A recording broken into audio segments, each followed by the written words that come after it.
در بیمارخانه کلینیکوی بچگانه ولایت سوخت بخشیده به روز بین‌المللی حفظ کودکان چورابینی فرنگی فروغتی برگزار گردید. رهبریت این مؤسسه طبی ضمن سخنرانی طبابتگیرندگان خصوصاً کودکان را با این سنه مبارکباد نموده به آنها سلامتی و عمری بردوام آرزو نمود.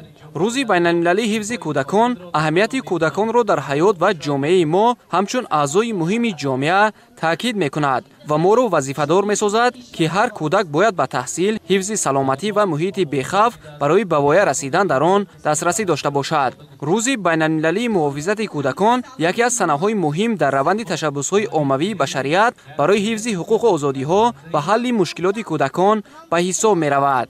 مقصد از تجلیل این روز آن است که دقت همگان به فعالیت اوید به تأمین شرایط مساعد برای رشد همه‌جانبه کودکان در تمام جهان جلب کرده شود. باید گفت که مسائل مربوط به حفظ حقوق و آزادی‌های کودکان با قانونگذاری‌های ملی تطبیق گردیده جهت عملی سازی ثمره‌ناکی این روند استراتژی، کانسپسیا و برنامه‌های زیادی دولتی عملی کرده می‌شوند.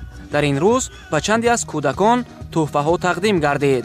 مورد ذکر است که در نزد بیمارخانه کلینیکوی بچگانه ولایت سوخت میدانچه بازی کودکان تشکیل کرده شده برای تشخیص و طبابت کودکان همه شرایط ضروری در این مؤسسه فراهم میباشد.